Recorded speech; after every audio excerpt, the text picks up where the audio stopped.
أيها الذين آمنوا أطيعوا الله وأطيعوا الرسول وأولي الأمر منكم فإن تنازعتم في شيء فردوه إلى الله والرسول إن كنتم تؤمنون بالله واليوم الآخر ذلك خير وأحسن تأويلا. بسم الله الرحمن الرحيم. السلام عليكم ورحمة الله وبركاته. إن الحمد لله حمدا كثيرا طيبا مباركا فيه كما يحب ربنا ويرضى، وأشهد أن لا إله إلا الله وحده لا شريك له، وأشهد أن محمدا عبده ورسوله. اللهم ومن تبعهم بإحسان إلى يوم الدين. أما بعد. Ikhwani fillah rahimani wa rahimakumullah. Alhamdulillah, di malam hari ini dengan izin dan pertolongan dari Allah kita bisa melanjutkan kembali kajian rutin kita, masih mengkaji kitab Umdatul Ahkam min kalami khairil anam, kitab hadis yang berkaitan dengan hukum-hukum di dalam Islam yang ditulis oleh Al-Hafiz Abdul Ghani Al-Maqdisi rahimahullahu ta'ala. Kita masih membahas tentang bab al-janais, bab yang berkaitan dengan kepengurusan jenazah.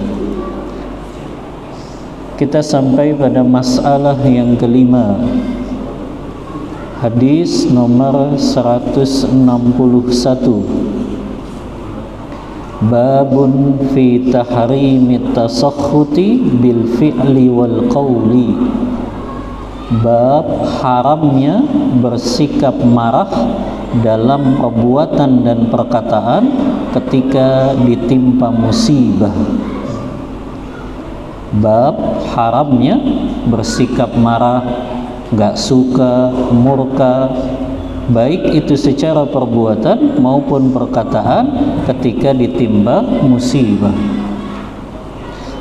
Al-hadithul hadi wasittuna ba'dal mi'ah. Hadis nomor 161. Qala al-muallif rahimahullahu ta'ala, berkata pengarang kitab ini Al-Hafiz Abdul Ghani, semoga Allah senantiasa merahmati beliau. An Abi Musa Abdullah ibni Qaisin radhiyallahu an, dari sahabat Abu Musa Abdullah ibni Qais, semoga Allah senantiasa meridai beliau, anna Rasulullah sallallahu alaihi wasallam bari'a minas saliqati wal haliqati wasyaqati, rawahul Bukhari wa Muslim. Kata sahabat Abu Musa Abdullah bin Qais, sesungguhnya Rasulullah SAW berlepas diri dari saliqah. Apa itu saliqah? Allati tarfa'u sautaha indal musibah.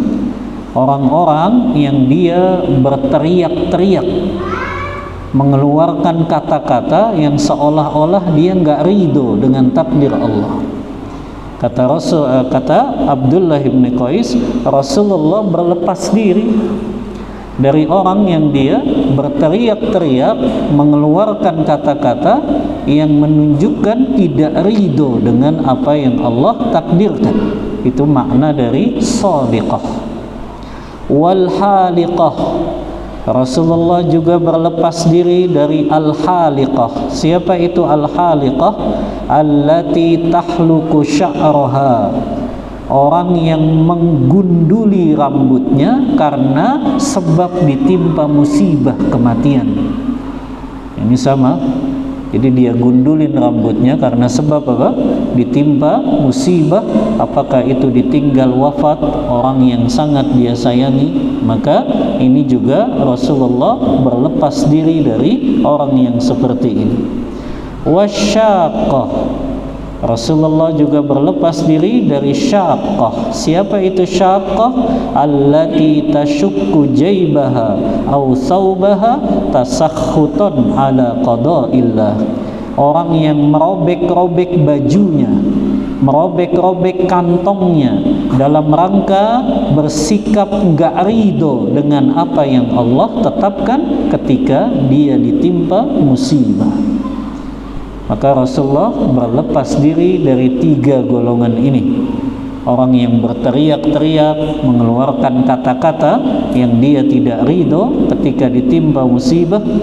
Yang kedua, orang yang menggunduli rambutnya atau dia cukur rambutnya dalam rangka dia tidak terima juga dengan apa yang Allah takdirkan.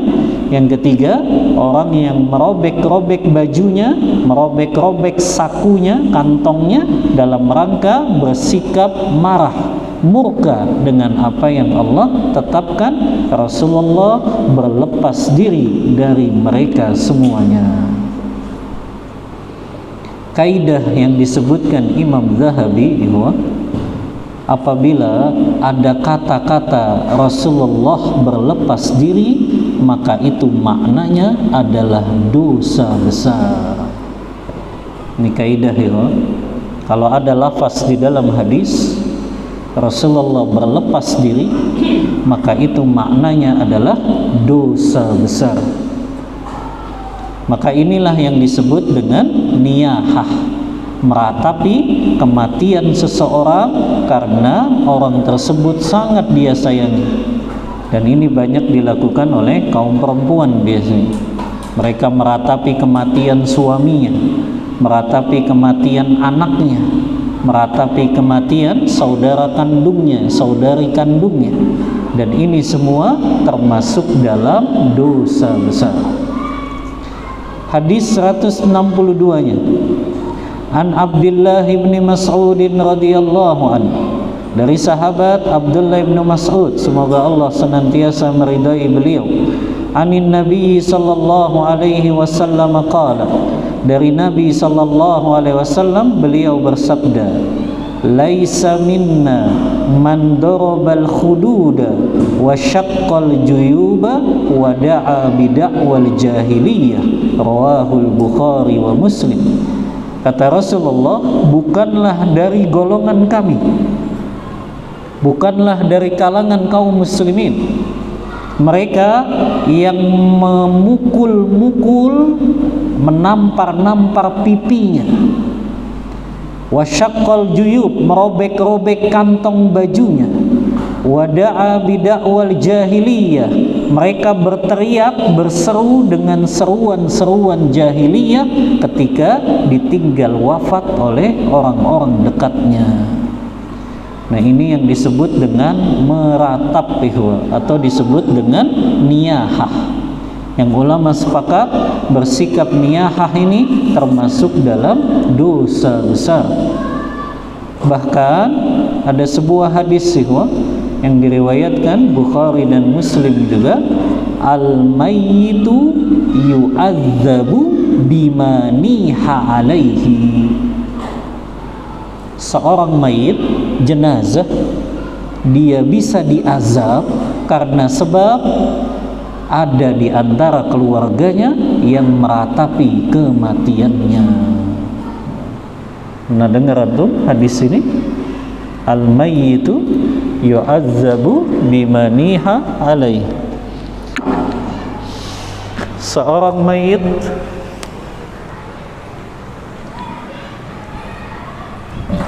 kurang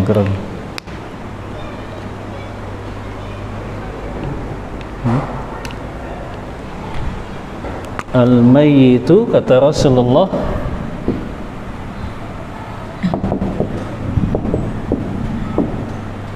yu'adzabu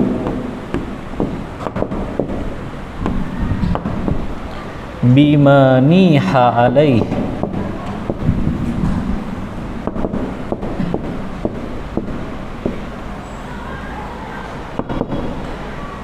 Hadis riwayat Bukhari dan Muslim juga.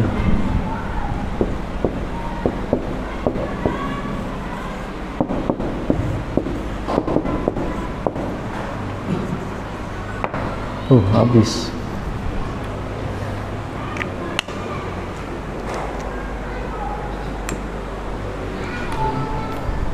Seorang mayit jenazah bisa diazab karena ada keluarganya yang meratapi kematiannya.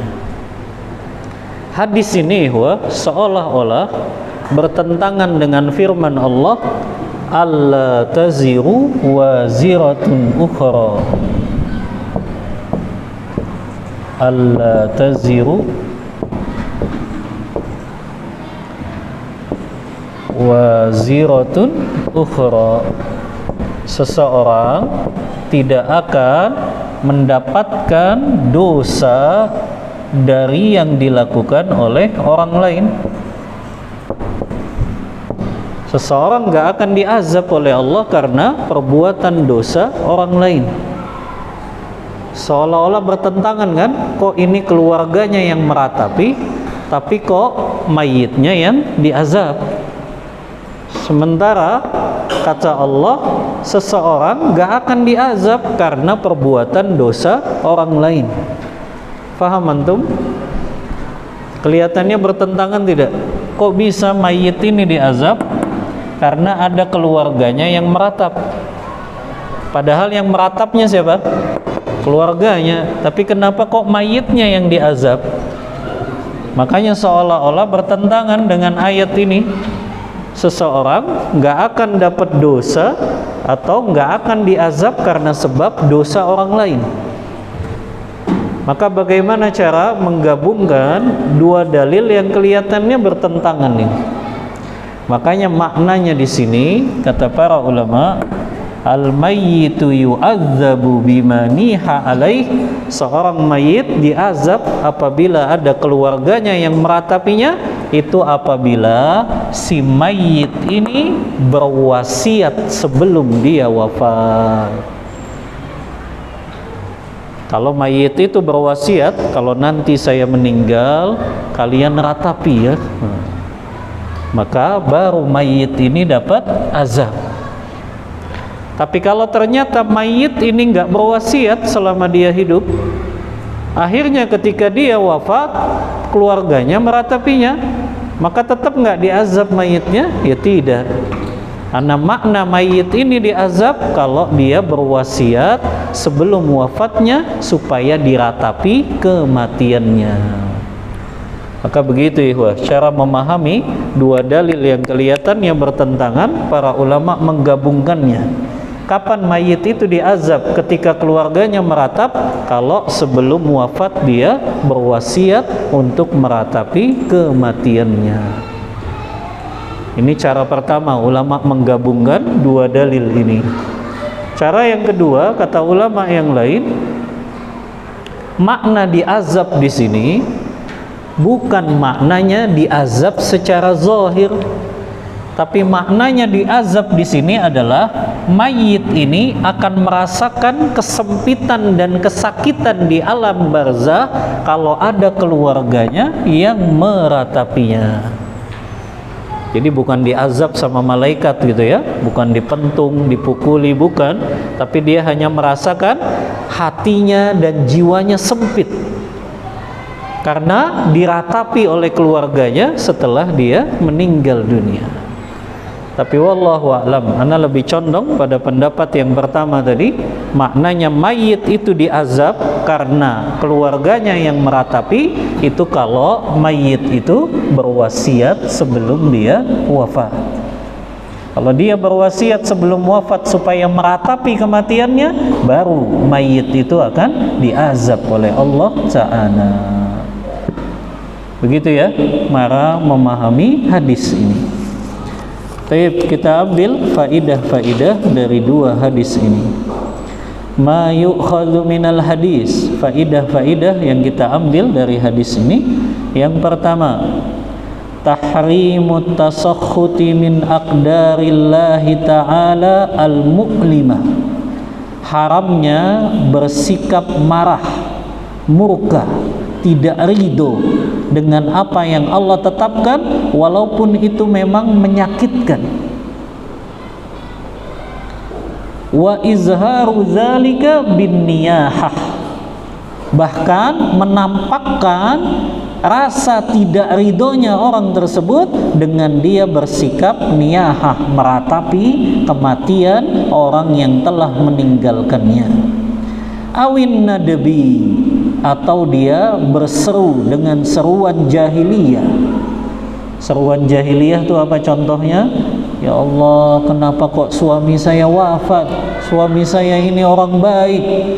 Ya, kenapa engkau cabut nyawanya begitu cepat? Nah, itu seruan-seruan jahiliyah yang menyatakan seolah-olah dia nggak ridho dengan apa yang Allah tetapkan tersebut. Maka inilah yang disebut niyahah.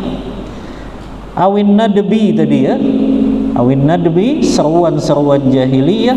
Awil halki, dia cukur rambutnya untuk menyatakan ketidakridhoannya. Habis ditimpa musibah kematian kerabatnya, stres dia, dicukur gundul rambutnya. Ada orang lagi yang sambil mentokin kepalanya ke pintu, mukul-mukul meja. Kenapa jadi meja yang dipukul? Kan nggak salah mejanya. Mukul-mukul lantai, mukul-mukul tembok, yang menyatakan ketidakridhoannya kepada takdir Allah. Ini semua sama dengan bersikap meratap. Ya, kalau dia bersikap seperti ini masuk ke dalam niyahah, meratapi kematian seseorang yang ditinggal wafat. Awisyaki, atau dia merobek-robek baju, kantong, atau juga yang selain itu kahatsit turabi ala ra'si, dia taburi tanah dan debu ke atas kepalanya. Ini semua tindakan-tindakan meratap zaman jahiliyah nih kayak gini. Berteriak, berseru-seru dengan kalimat-kalimat yang menyatakan tidak ridho dengan takdir Allah, sambil menampar pipi, merobek baju, menggunduli rambut, bahkan mereka menaburkan tanah dan debu ke atas kepala mereka. Ini faidah yang pertama. Faidah yang kedua, tahrimu taqlidil jahiliyati bi umurihim allati lam yuqirruhum asy-syari'u 'alaiha. Haramnya meniru-niru, mengikuti tradisi jahiliyah yang syariat tidak pernah menetapkannya. Dan ini menyatakan bahwa seruan-seruan mereka, tindakan-tindakan mereka itu batil ketika mereka ditimpa musibah. Faidah yang ketiga, anna hadzal fi'la wa hadzal qaula minal kabair. Semua perbuatan-perbuatan tadi, merobek baju, menggunduli rambut ketika ditimpa musibah, kemudian berseru dengan seruan jahiliyah, itu semuanya termasuk dalam dosa-dosa besar. Karena kaidahnya tadi ya, apabila disebutkan kata-kata Rasulullah berlepas diri, maka itu maknanya adalah dosa besar. Faidah yang keempat, la ba'sa minal huzni wal buka. Tidak ada masalah kalau seseorang ketika ditinggal wafat orang terdekatnya, dia bersedih dan menangis. Jadi bersedih dan menangis boleh. Yang tidak boleh adalah meratapi. Fahuwa la yunafis sabra, karena tindakan itu tidak menafikan kesabaran ala qada'illah, atas apa yang Allah tetapkan. Wa innama huwa rahmatun ja'alaha Allahu fi qulubil aqarib wal ahibba. Tapi itu adalah rahmat yang Allah berikan ke dalam hati-hati orang yang beriman, yang dia merupakan kerabat-kerabat yang dicintai. Bahkan Rasulullah pernah bersedih dan meneteskan air matanya ketika ditinggal wafat oleh anaknya yang namanya Ibrahim, yang beliau mengatakan la naqulu illa ma yarda rabb atau ma yurdi rabb. kita tidak akan mengucapkan kecuali apa yang diridhoi Allah saja. Kalian ikhwah, kesabaran itu dilihatnya respon pertama kita ketika ditimpa musibah. Jadi bukan nunggu 1 hari baru sabar, bukan nunggu 2 hari baru sabar, itu nggak masuk dalam orang yang sabar. Tapi respon pertama dia ketika ditimpa musibah apa? Ucapannya apa yang keluar dari lisannya, itu yang menunjukkan dia sabar atau tidaknya. Makanya orang-orang yang dipuji oleh Allah adalah orang-orang yang ketika ditimpa musibah langsung kalimat yang keluar pertama kali, inna lillahi wa inna ilaihi raji'un. Sesungguhnya kami adalah milik Allah dan kami akan kembali kepadanya. Atau juga doa yang disampaikan Rasulullah ketika cucu beliau, anak dari Zainab, meninggal dunia. Beliau kan menitipkan kalimat ini kepada seseorang yang diutus oleh anaknya untuk mengabarkan cucu beliau meninggal. Maka Rasulullah titipkan kalimat kepada Zainab, inna lillahi ma akhadha. Sesungguhnya milik Allah apa yang Allah ambil. Ini kalimat yang paling afdal kata ulama ikhwah. Kalau kita takziah, ya, ke rumah orang yang dia ditinggal wafat oleh kerabatnya, oleh suaminya, oleh istrinya, maka kita ucapkan kalimat takziah yang paling afdal ini, inna lillahi ma akhadha. Sesungguhnya milik Allah apa yang Allah ambil. Ini kalimatnya luar biasa, ya. Ini kan untuk menghibur orang yang dia ditinggal wafat. Dengan kita katakan, menyadarkan dia, inna lillahi ma akhadha. Sesungguhnya milik Allah apa yang Allah ambil. Kenapa kita berat ketika diambil sesuatu oleh Allah? Karena kita ngerasa milik kita. Padahal seluruhnya itu milik Allah. Sesungguhnya milik Allah apa yang Allah ambil. Walahu ma'a'ta, dan milik Allah apa yang Allah berikan. Wa kullu syai'in indahu bi ajalin musamma, dan segala sesuatu ada jangka waktunya. Ada waktunya Allah ambil, istri kita, anak-anak kita, orang tua kita, ada waktunya kok semuanya. Karena semuanya milik Allah. Maka semuanya ada jangka waktunya. Makanya kalimatnya fal tasbir wal tahtasib. Maka bersabarlah engkau dan berharaplah pahala dari Allah Ta'ala. Ini kalimat takziah, mendoakan, menghibur orang yang ditimpa musibah. Ini kalimat yang paling afdal kata Imam Nawawi dalam kitabnya Riyadhus Shalihin, ya. Baik, ini berkaitan dengan niyahah. Hadis selanjutnya ya, al haditsus tsalitsu wassittun ba'dal mi'ah. Hadis nomor 163.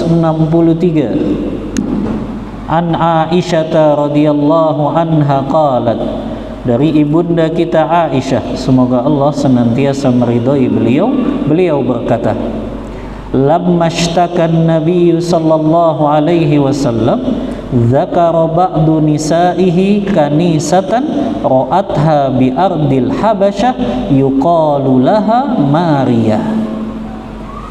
Ini kata Aisyah, ketika Rasulullah sallallahu alaihi wasallam dalam keadaan sakit parah. Ini sakit menjelang kematiannya Rasulullah. Dzakara ba'du nisa'i, beberapa istri beliau menceritakan di negeri Habasah mereka pernah melihat sebuah gereja tempat ibadahnya orang Nasrani yang disebut dengan gereja Maria. Ya. Jadi ini menjelang wafatnya Rasulullah, ya. Sebagian istri Rasulullah yang di sini disebut, ya, Ummu Salamah dan Ummu Habibah. atata ardal Habasyah. Dua istri Rasulullah ini pernah hijrah ke Habasyah, kan? Hijrah yang pertama kali. Maka mereka sampaikan cerita ke Rasulullah, kami pernah lihat di negeri Habasyah itu gereja, kalau sekarang kita sebut, atau tempat ibadahnya orang Nasrani yang disebut dengan Gereja Maria. Fadzakarata min husniha wa tasawira fiha. Mereka menceritakan ternyata Gereja Maria itu bagus, dan di dalamnya banyak gambar-gambar makhluk bernyawa. Farafa'a ra'sahu, lihat Rasulullah yang lagi sakit ngangkat kepalanya langsung. Wa qala, dan Rasulullah berkata, ulaika, mereka itu orang-orang Nasrani, idza mata fihimur rajulus salihu, apabila meninggal dunia salah seorang orang soleh di kalangan mereka, banau ala qabrihi masjidan, mereka bangun di atas kuburannya orang soleh itu masjid. Summa sawwaru fihi tilka suwar, kemudian mereka tempelkan foto-foto orang yang mati ini di atas kuburannya, ya, ditaruh gitu, ya.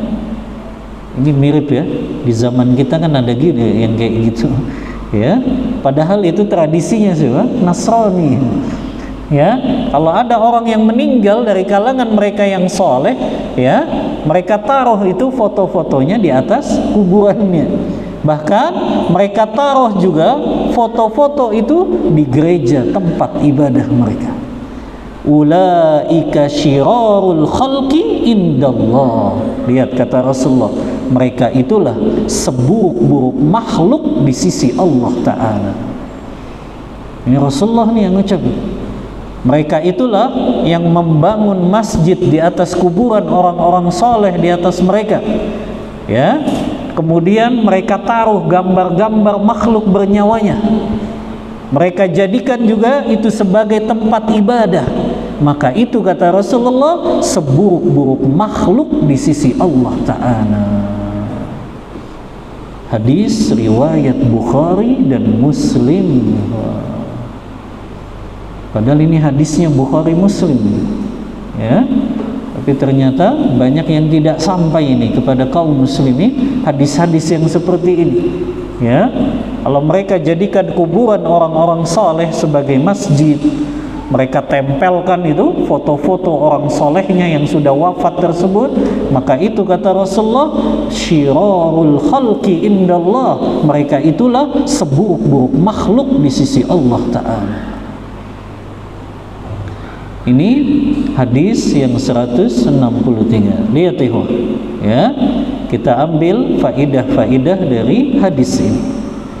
Yang pertama, tahrimul bina'i 'alal qubur wa annahu minat tashabbuhi bil musyrikin wa min wasaili syirki. Haramnya membangun bangunan di atas kuburan nih. Haram ini, sepakat ulama. Ya, nanti kita sebutkan pendapatnya para ulama mazhab Syafi'i yang mereka mengharamkan membangun bangunan di atas kuburan. Ya. Kemudian juga wa annahu minat tasyabbuhi bil musyrikin. Di antara sebabnya karena itu menyerupai orang-orang musyrik tadi. Orang-orang Nasrani, bagaimana ceritanya istri Rasulullah, mereka menjadikan tempat ibadah mereka dipasang apa? Foto-fotonya orang soleh. Yang mereka jadikan itu tempat ibadah mereka. Ya. Kemudian juga wa min wasaili syirik, dan itu adalah sarana menuju kesyirikan. Lihat ini ceritanya, dua istri Rasulullah yang pernah ke Habasyah melihat langsung bagaimana gereja Maria di Habasyah itu ditempelin apa? Foto-foto orang-orang soleh di kalangan mereka yang mereka sudah meninggal dunia. Maka sama saja meniru-niru orang-orang musyrik yang seperti ini dari kalangan Nasrani. Ya. Yang kedua, tahrimut taswir alladzi ruha fihi, haramnya menempelkan gambar-gambar makhluk bernyawa, wala siyama li ahli shalah, walaupun yang ditempel itu adalah orang-orang saleh. Karena kenapa? Yakhsha min suwarihim al-fitnah, karena dikhawatirkan gambar makhluk bernyawa itu menjadi sarana kesyirikan, mendatangkan fitnah. Qala Ibnu Daqiq, lihat, berkata ulama yang namanya Ibnu Daqiq Al-Aid, ini muridnya Imam Nawawi. Ibnu Daqiq Al-Aid muridnya Imam Nawawi rahimahumullah jami'an. Kata beliau, hadal hadis dalilun ala tahrimit taswir. Ini hadis yang jelas haramnya gambar makhluk bernyawa. Bahkan Allah azab orang yang menggambar, melukis makhluk bernyawa. Hadis riwayat Bukhari dan Muslim, inna asyaddan nasi azaban yaumal qiyamah al-musawwirun. Sesungguhnya orang yang paling pedih azabnya pada hari kiamat nanti, merekalah para pelukis gambar makhluk bernyawa. Ana selalu ingatkan nih, jangan ajari anak-anak kita gambar makhluk bernyawa. Kan masih banyak makhluk yang enggak bernyawa. Ya, karena berat nanti azabnya. Kata Abdullah bin Abbas, nanti pada hari kiamat para penggambar makhluk bernyawa disuruh oleh Allah meniupkan ruh. Disuruh tiupin ruh. Selama orang ini nggak bisa niupkan ruh kepada gambar yang dulu pernah dia gambar dari makhluk bernyawa, dia diazab terus di nerakanya Allah. Ini azab yang paling pedih. Gak akan bisa dia tiupkan ruh kepada gambar makhluk bernyawa yang dulu pernah dia gambar. Maka ini ya, begitu beratnya azab bagi orang yang menggambar makhluk bernyawa. Bahkan Al-Hafiz Ibnu Hajar Al-Asqalani, ulama besarnya mazhab Syafi'i, dalam kitab beliau Fathul Bari, beliau mengatakan bahwasannya anna taswiru haramun, sesungguhnya gambar makhluk bernyawa adalah haram, sawa'un kana lahu dhillun wa ma laisa lahu dhillun, baik gambar makhluk bernyawa itu memiliki bayangan atau tidak memiliki bayangan. Kedua-duanya sama, karena ada sebagian ulama yang berpendapat yang haram itu kalau dia memiliki bayangan. Tapi kata Ibnu Hajar sama saja, baik dia memiliki bayangan atau tidak, tetap haram gambar makhluk bernyawa tersebut. Ya. Ini faidah yang kedua. Faidah yang ketiga, anna man amila hadza, siapa yang beramal seperti ini tadi, dia tempelkan apa? Gambar orang-orang soleh, yang orang soleh itu sudah meninggal dunia, di atas kuburannya, di tempat ibadahnya. Siapa yang melakukan itu, min syarri khalqillah, itulah seburuk-buruk makhluk Allah Ta'ala. Karena Rasulullah tadi ya yang mengatakan seburuk-buruk makhluk di sisi Allah orang yang mereka menempelkan gambar-gambar makhluk bernyawa di tempat ibadah dan di kuburannya orang soleh tersebut. Ya, ini faidah yang ketiga ya. Ini menunjukkan ini bagian dari dosa besar ya, karena sama saja ini meniru-niru perbuatannya orang-orang musyrik. Yang keempat, fihi kamalu nashid Nabi sallallahu alaihi wasallam. Di dalam hadis ini terdapat kesempurnaan nasihat Nabi sallallahu alaihi wasallam yang Rasulullah di akhir-akhir kehidupannya masih berwasiat kepada umatnya. Bahkan wasiatnya apa? jangan jadikan kuburan orang-orang soleh kalian sebagai masjid. Jangan jadikan kuburan orang-orang soleh sebagai masjid, karena ini adalah tindakannya orang-orang musyrik. Termasuk juga menempelkan foto-foto orang soleh tersebut, ya, di atas kuburannya atau di tempat ibadah. Ini semua adalah larangan yang Rasulullah larang. Kita ini kan kalau menyampaikan ini susah sekali kepada kaum muslimin. Padahal Rasulullah nih yang menyatakan, hadisnya Bukhari Muslim loh, kitab paling sahih setelah Al-Quran Bukhari Muslim. Gak ada lagi sudah yang bisa dibantah, ya. Maka kita katakan ini Rasulullah yang mengatakan annahu min syiraril khalqi, itu seburuk-buruk makhluk di sisi Allah mereka yang menjadikan kuburan-kuburan orang soleh sebagai masjid dan tempat ibadah mereka. Termasuk juga menempelkan gambar-gambar orang-orang soleh di atas kuburan-kuburan mereka. Alhamdulillah, ya. Nah ini berkaitan juga dengan larangan. Selain kita dilarang meninggikan kuburan, menjadikan kuburan sebagai masjid, maka mengharamkan juga di dalamnya foto-foto orang-orang soleh yang sudah meninggal itu nggak perlu ditempel-tempel di atas kuburannya kan, atau dijadikan sebagai tempat ibadah di situ. Para ulama merinci, kalau bangunan itu terlebih dahulu, kemudian baru kuburan, maka apa yang harus dilakukan? Kuburannya dipindahkan. Jadi terkadang ada kan, masjid dulu sudah dibangun, baru kemudian ada yang nguburin orang soleh di dalam masjid itu. Maka bagaimana caranya? Kuburannya harus dipindahkan. Tapi kalau ternyata itu kuburan duluan, baru kemudian dibangun di atasnya masjid, maka ulama mengatakan harus dihancurkan masjidnya. Karena ini sama dengan tindakannya orang Yahudi dan Nasrani. Di hadis setelahnya ada Rasulullah bersabda, la'anallahu liyahuda wan nasara ittakhadhu qubur anbiya'ihim masajid. Allah melaknat orang Yahudi dan Nasrani karena mereka menjadikan kuburan-kuburan para nabi-nabi mereka sebagai masjid.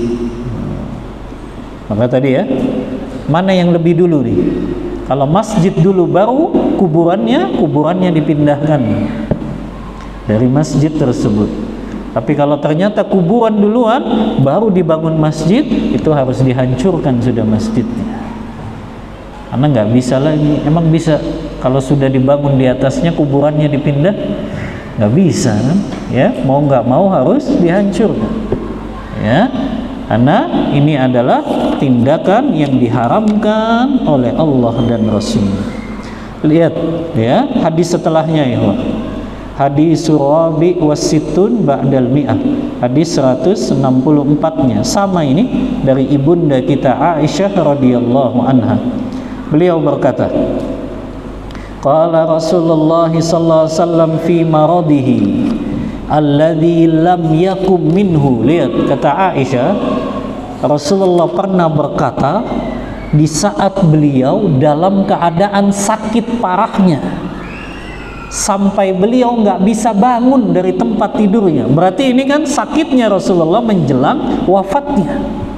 Lihat wasiat-wasiat terakhir Rasulullah kepada umatnya. Makanya hadis ini hanya beberapa hari sebelum Rasulullah wafat itu. Apa yang Rasulullah sampaikan? La'anallahu liyahuda wan nasara ittakhadhu qubur anbiya'ihim masajid. Allah melaknat orang Yahudi dan orang Nasrani karena mereka menjadikan kuburan-kuburan nabi-nabi mereka sebagai masjid. Lihat wasiat Rasulullah menjelang wafatnya tuh ini, ya. Beliau ingatkan umatnya, jangan ikuti orang Yahudi dan Nasrani yang membangun masjid di atas kuburan orang-orang soleh. di atas kuburan para nabi-nabi mereka. Jadi ya wasiat terakhir Rasulullah menjelang wafatnya beliau. Kemudian Aisyah berkata, qalat walaula dzalika la ubriza qabruhu ghaira annahu khusyiya an yuttakhadha masjidan. Lihat nih testimoninya Ibunda Aisyah, kalau seandainya bukan karena larangan tersebut menyerupai orang musyrik, niscaya akan dibangun kuburannya Rasulullah, tapi beliau takut kuburannya akan dijadikan sebagai masjid. Jadi sudah jelas ini haram hukumnya membangun masjid di atas kuburan-kuburan orang soleh, kuburan para nabi dan rasul. Ya, inilah yang disebutkan di dalam hadis Bukhari dan Muslim. Kita ambil faidah-faidah dari hadis ini. An-nahyul akid wa tahrimus syadid, larangan yang begitu keras, pengharaman yang begitu tegas. Manittikhadil kuburi masajid, siapa yang menjadikan kuburan-kuburan nabi, kuburan orang soleh sebagai masjid. Wa qasdus salati indaha, bahkan mereka berniat salat di kuburan-kuburan tersebut. Lihat, sampai disebut larangannya sudah begitu keras. Ya, pengharamannya begitu tegas sudah. Haram membangun masjid di atas kuburan-kuburan orang solehkah itu atau nabikah itu. Lihat kata Imam San'ani. Imam San'ani ini ulama besarnya mazhab Syafi'i. Beliau berkata, inna dzalika dzari'atun ila ta'zimil mayyit wat tawaf bi qabrihi wat tamassuh bi arkanihi wan nida bismihi wa hadhihi bid'atun 'azimatun ammatid dunya wa abadan nasul kubura wa azamuha bil masyahid wal kubbab. Lihat kata Imam San'ani ini, sesungguhnya kenapa itu dilarang dengan tegas oleh Rasulullah? Karena itu untuk mencegah tindakan mengagung-agungkan mayit secara berlebihan. Bahkan mereka melakukan tawaf di kuburannya. Bahkan mereka mengusap-ngusap itu kuburannya dengan mencari keberkahan. Wan nida, memanggil-manggil nama orang soleh yang sudah meninggal ini. Lihat kata Imam San'ani, wa hadhihi bid'ah, ini perkara bid'ah yang sangat agung yang menyebar luas di dunia kaum muslimin saat ini. Wa abadan nas al-kubur, bahkan banyak manusia yang mereka menyembah kuburan-kuburan. Maka ini ya, hadisnya sudah jelas. Ya, maka antum kalau mau mendakwahkan mereka yang masih beribadah kepada kuburan-kuburan, bawakan sudah hadis-hadis seperti ini. Riwayat Bukhari Muslim, wasiat terakhir Rasulullah menjelang wafatnya adalah mengingatkan itu adalah perbuatannya Yahudi dan Nasrani. Itu yang menjadikan mereka dilaknat, menjadikan kuburan-kuburan orang soleh dan nabi mereka sebagai kuburan-kuburan dan tempat ibadah mereka. Taib, sampai sini dulu ikhwah pembahasan kita dari kitab Umdatul Ahkam Babul Janais. Ana sampai Isya saja. Qadarullah, banyak kerjaan ini ikhwah. Ana dapat musibah ini karena diangkat jadi wakil rektor itu berat. Ya, makanya ana agak sibuk sekali ya. Taib, qadarullah wa masyaallahu fa'al ya. Kita sampai Isya dulu di pekan-pekan ini. Insyaallah kita lanjut tanya jawab di pertemuan selanjutnya. Wallahu ta'ala a'lam bissawab. Wa sallallahu ala nabiyyina Muhammadin wa ala alihi wa sahbihi wasallam. Kita tutup kajian kita membaca doa kafaratul majlis. Subhanakallahumma bihamdika asyhadu an la ilaha illa anta astaghfiruka wa atubu ilaik. Walhamdulillahi rabbil alamin. Wassalamu alaikum warahmatullahi wabarakatuh.